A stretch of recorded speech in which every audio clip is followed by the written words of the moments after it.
Hi, this is Zibby Owens, and you're listening to Totally Booked with Zibby, formerly Moms Don't Have Time to Read Books.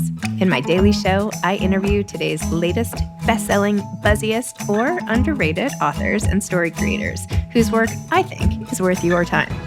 As a bookstore owner, publisher, author, and obviously podcaster, I get a comprehensive look at everything that's coming out and spend my time curating the best books so you don't have to. Stay in the know, get insider insights, and connect with guests like I do every single day. For more information, go to zibbymedia.com and follow me on Instagram at Zibby Owens. Mallary Tenore Tarpley is the author of Slip, Life in the Middle of Eating Disorder Recovery. She is an assistant professor at the University of Texas at Austin, where she teaches journalism classes in the Moody College of Communication and writing classes at the McCombs School of Business. Previously, Mallary was the associate director of UT Austin's Knight Center for Journalism in the Americas, an international training and outreach center for journalists.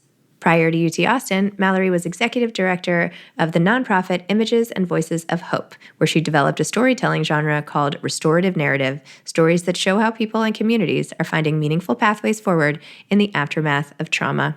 Mallary's articles and personal essays have appeared in the New York Times, the Washington Post, the Los Angeles Times, the Dallas Morning News, Teen Vogue, Harvard University's Neiman Storyboard, among other publications. Mallary holds a bachelor's degree from Providence College and a master's of fine arts in nonfiction writing from Goucher College. She lives in the Austin area with her husband and 2 young children. Welcome, Mallary. Thank you for coming on Totally Booked with Zibby to talk about Slip, Life in the Middle of Eating Disorder Recovery. Congratulations on your book. Thank you so much for having me. The way you wrote about the loss of your mom in this book and the aftermath of your grief and everything that happened, it broke my heart in 2. Oh my gosh, I'm so sorry. Yeah, thank you for that. It was a really difficult time in my life. Why don't you explain sort of the book in general, and then we can delve in deeper into certain parts. Sure. So Slip is really about my own experiences with anorexia, which I developed after my mom died when I was 11, and looks at my sickness, my treatment for the eating disorder, and really explores my ongoing recovery from the disorder. So in this book, I was really interested in exploring these driving questions of what does it mean to be better from your disorder, but not all better? And what does it look like to live with the imprints of your disorder, knowing that it remains a vulnerability? And so as I explored these questions, I began to think a lot about what I call the middle place, which is this name I've given to this liminal space between acute sickness and full recovery. And I used to think I was the only one in this space. And I began to do a lot of reporting for the book and ended up surveying hundreds of people and interviewing hundreds of people and realized that there are many people who also inhabit this middle place. And so in the book, alongside my own personal experiences, I bring in lots of perspectives from other people with lived experience, but also researchers and clinicians who can speak to some really fascinating research that's out there now about eating disorders and recovery from them. Wow. Well, I just love the way you told the story through your own experience, how at the end of each chapter, you were bringing in more and more data. So we're getting a look not just at what the landscape was when you were going through it, but how it is today and what advances have been made and what is still lacking, and also how you take us back to this time in the world, right? The influences of 17 magazine, which by the way, I wrote for once, and all the pressures societally that everybody was putting on girls and women at that time, and how that has changed too, all of which are compounded into your story.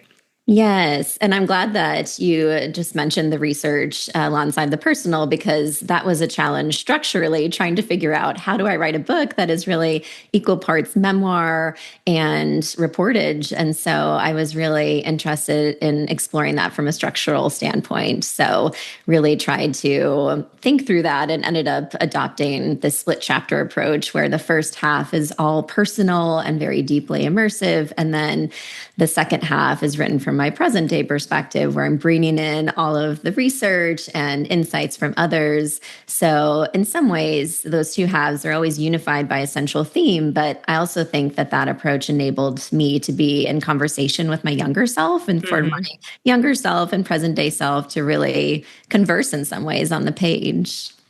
Speaking of the voice of your younger self, you include some diary entries and excerpts from when you were young and as you went through a lot of the things in the book. And again, they were heartbreaking. Some of the longing for your mom, and even when you had a two-way dialogue once, which you at the time felt weird about, essentially, but then realized it was a very adaptive way of sort of self-soothing to have your thoughts and then have your mom sort of respond in writing what she would think or say and help you through. When you wrote about that whole trigger, and I know that's just the trigger and the rest of the story follows with the disorder, but when you look back at the whole time and wrote about it, like, were you crying over your keyboard type of thing? Or what was it like having to revisit this and talking to people who were involved, going back and meeting them and the nurse that, all of that?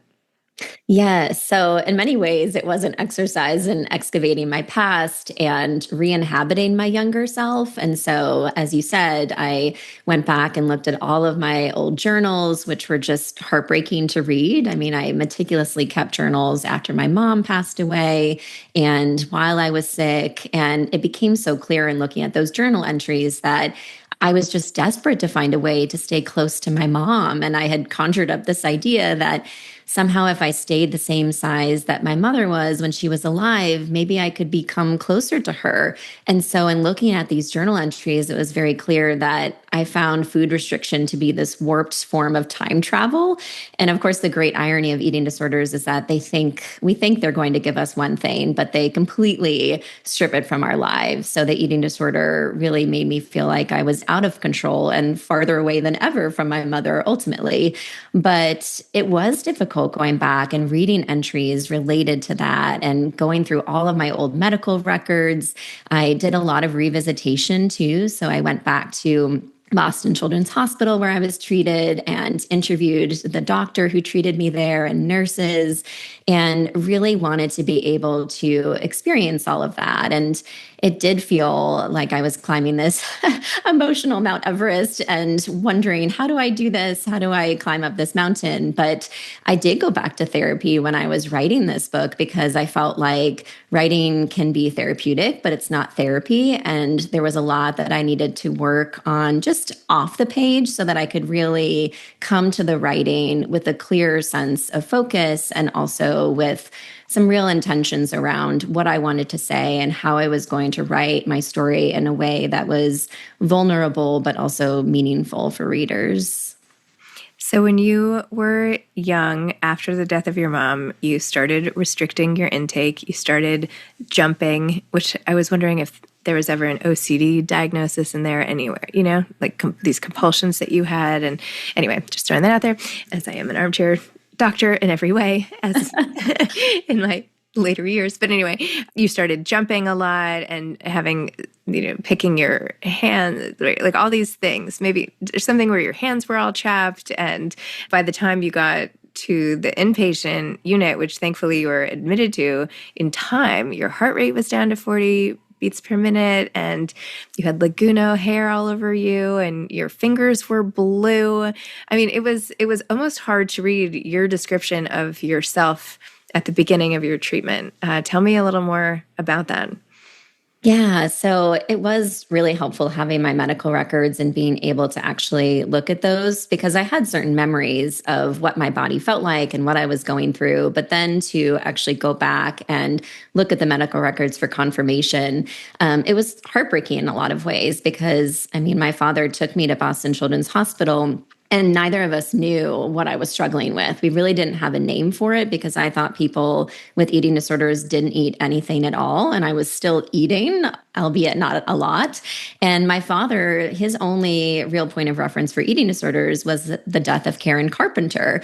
And he thought that eating disorders only affected adults. And so we were both in some ways surprised to get the diagnosis of anorexia nervosa when I went to Boston Children's. But in looking back, it was quite clear that the doctors were quite afraid that I could suffer heart complications and other really serious medical complications if I wasn't hospitalized.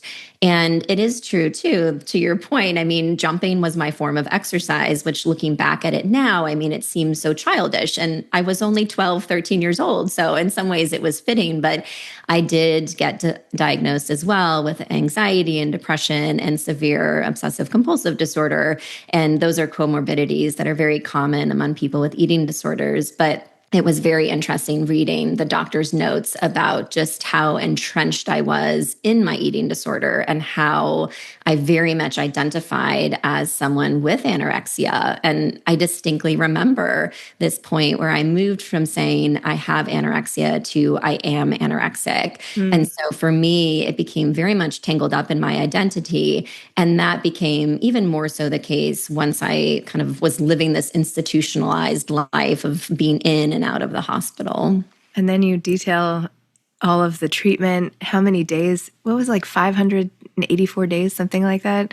So many days in and out, and then in the treatment center that you were in after Granger House, something, what was it called? Granger House? It was called Jermaine Lawrence. Jermaine Lawrence, sorry. Yes. I had the G. But anyway, and I was really struck too by your time on the eating disorders in a psychiatric ward, like the eating disorders, which I have worked at an inpatient unit in the adolescent inpatient unit at a psychiatric hospital, and I know how the kids would like swap different tricks for beating different systems and the levels of independence they got and all of that. And you talk about the camaraderie amongst the girls, but also how that can backfire too when you're competitive and tricks of the game. And then when you looked back and found out that two of your good friends had passed away, and they're like one in their 20s, one in their 30s, that like kind of, it was just so sad, right? Tell me about those friendships and that particular experience and the role of friendship when you're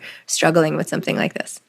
Yes. So when I was on the psychiatric ward, it was really the first time I had met other girls and boys. There was one boy on the ward with eating disorders. And so in some ways it felt supportive because we could commiserate and we could talk with each other. But in other ways it was toxic because we did share tips and tricks on how to get away with exercising or things of that nature. And this was also at a time where we didn't have social media. So this was the late 90s. And so we hadn't been exposed to this in the ways that some teenagers and adolescents are exposed to it now. And so in some ways, I got all of these new ideas about how to get better at my eating disorder. And I think that I got the best treatment that I could have at the time, but I think treatment has also evolved to make note of that and to have more group therapy sessions where there are kind of more structures around the interactions that patients have. But it was difficult just being in that environment and feeling like I was really surrounded by people with the eating disorder. And again, I think that's part of why it really became part of my identity. And I came to feel like the psychiatric ward was a safe place for me because I felt like every time I left, I would fall back into the same behaviors. And so that was really challenging. And that was ultimately why they decided to have me go into residential treatment. And I was there for 17 months, which is almost unheard of these days. And I was very fortunate in that my public school system and the Department of Mental Health in Massachusetts, where I grew up, they were able to cover the costs. Otherwise, there was no way I would have been able to afford treatment because that's one of the main barriers to care for folks with eating disorders. But yeah, that was a really challenging time in my life because you've worked on one, you know what a psychiatric ward is like, but most people don't, right? And it's hard to really describe that. And I actually tried to go back onto the ward when I was doing these revisitations. And the clinician who was walking me through the halls of Boston Children's, she worked there, but she didn't even know quite how to access the ward. It was always very hidden and still remains so today. And so I thought, well, some places in our life can sort of be part of our past, but they don't necessarily need to invade our presence. So I thought maybe in some ways it was a gift that I wasn't able to access it or wasn't even able to see the entrance to the ward because that was a really painful part of my past.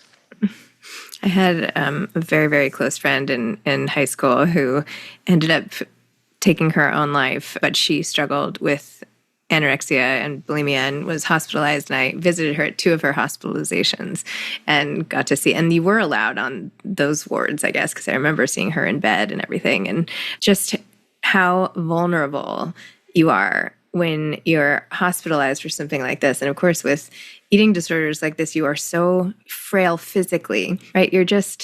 I just like wanted to go in and hug everyone there, because it's just seeing somebody and knowing that it's not because they are fighting cancer, but it is something in their brain that is causing this, and having, it's just as much a struggle, right? It's just as much a sickness. And I feel like, unfortunately, anorexia, and they get like such a, not a bad rap. I mean, that's the wrong way to say it, but that people can misconstrue it as something that's just about how you look. And that's not it at all. I mean, it's about so many things. And then, as you say, especially when it happens early, it really changes your brain chemistry and your body and your development and all of it. Yes, very much so. And I mean, to the point where scientists now refer to eating disorders as brain disorders, because there are kind of these alterations in the brain that occur when one does have a severe eating disorder. And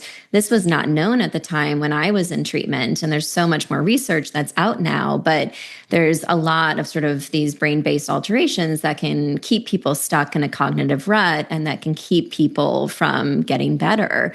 And it's interesting what you had mentioned earlier about 2 of the girls I was in treatment with who passed away. And I remember I had an interview with the mother of one of those girls. I had reached out to her several times and thought, oh, she probably doesn't want to talk with me. I don't know her. I don't want to conjure up these painful memories. But we did end up talking, and I include this in the book. But she talked about how much she tried to help her daughter and how much treatment she provided for her daughter, and yet ultimately couldn't save her. And so I think it was this really sort of powerful moment and heartbreaking moment in which, again, I remembered that eating disorders are not a choice and they're not about a diet.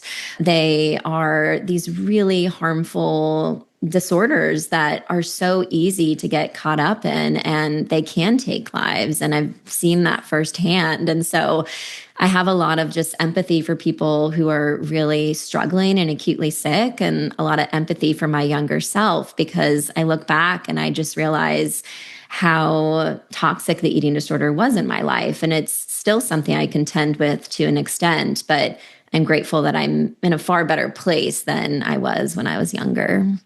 How do you feel now? Because you take us through the rest of your story, falling in love, having kids, which of course also, I mean, anyone having a child has to deal with what their body looks like, changing shape and being essentially out of their own control, again, as it's like inhabited by somebody else. But as you raise your kids, and as so many people struggle now with the TikTok of it all, and the rise of eating disorders during COVID and all of that, like, what is your perspective on making sure the next generation has it a little bit easier or has the supports they need? Or how do you view your role in this whole system? I think about this a lot as a mom. So my kids are 7 and 9. And I know that there are lots of factors that go into eating disorders, including genetics. So research does show that females who have a relative with anorexia are 11 times more likely to develop the disorder themselves. But even though this is a really scary statistic, it's also important to know that we don't inherit eating disorders. We inherit a vulnerability to them. So in other words, we're not doomed if we're the child of someone with an eating disorder, nor are our children doomed if we have an eating disorder. But knowing all of this, I try really hard to just provide a really safe environment for my kids. And I'm sure, especially once they're of the age that they can go on social media, it's going to be a lot harder to sort of control that environment, so to speak. But right now, I really think a lot about this, and I try to teach my kids that all bodies are worthy of respect, no matter how short or tall or big or small.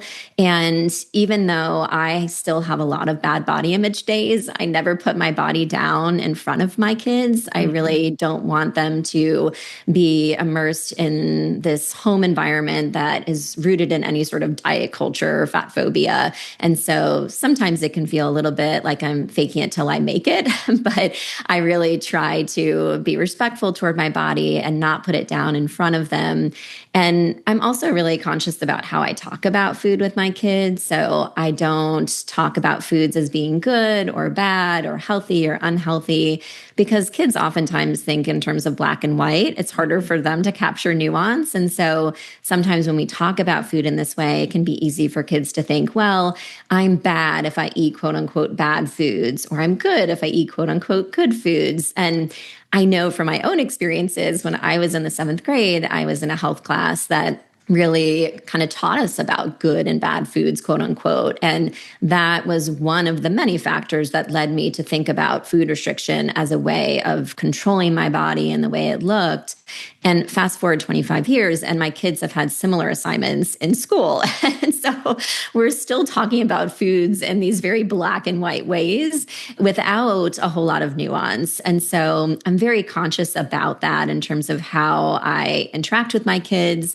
And my kids, I mean, I also want them to know about my story. And I've been thinking about this a lot as the book goes out into the world. So I have begun to have pretty basic conversations with my kids about eating disorders and my own story, so that they're at least aware of what eating disorders are, and so that they feel like they can come to me if they're ever in a place where they're not treating their bodies with respect or not giving their bodies the food or fuel that they need.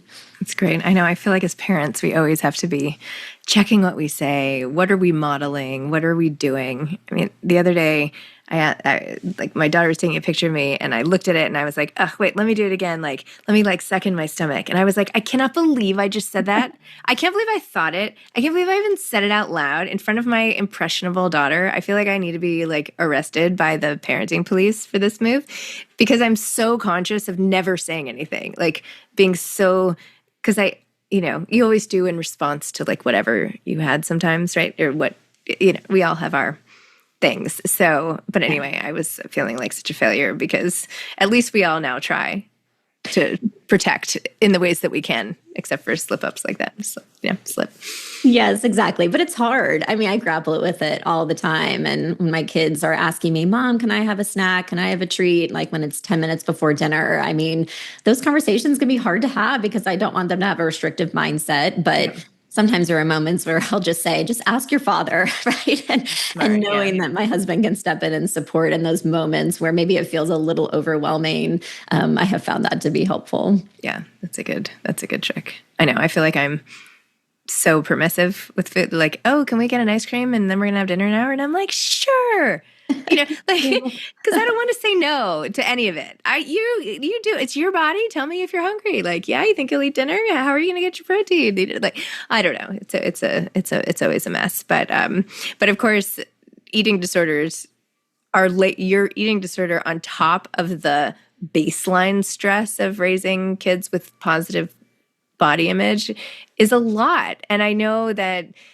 you didn't devote too much time to this in the book, and the bulk of it was sort of your coming of age story and how you survived, which at times felt like not a given at all, and how you worked through it. But I don't know. I feel like right now, the moment that you're in, especially about to have teenagers and kids going through that, like, how are you steeling yourself for that? Like, do you look to external help? I know you've interviewed 1,000 people for the book.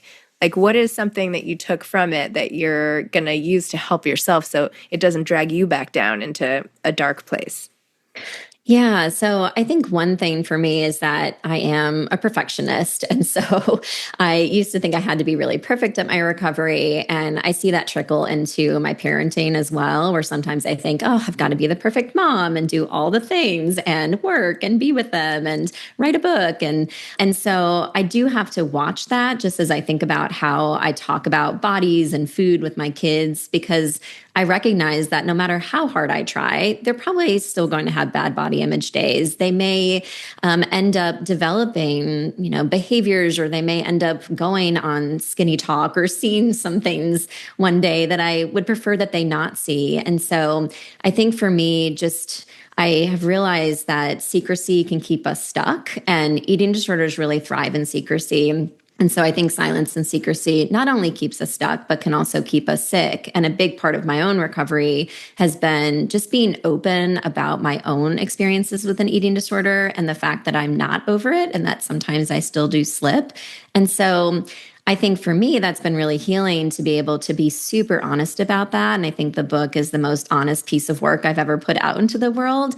And so as I think about how that translates to my parenting, I really want my kids to feel like they can have open conversations with me about moments where maybe they're not feeling so great about who they are or what they're putting into their bodies or what their bodies look like.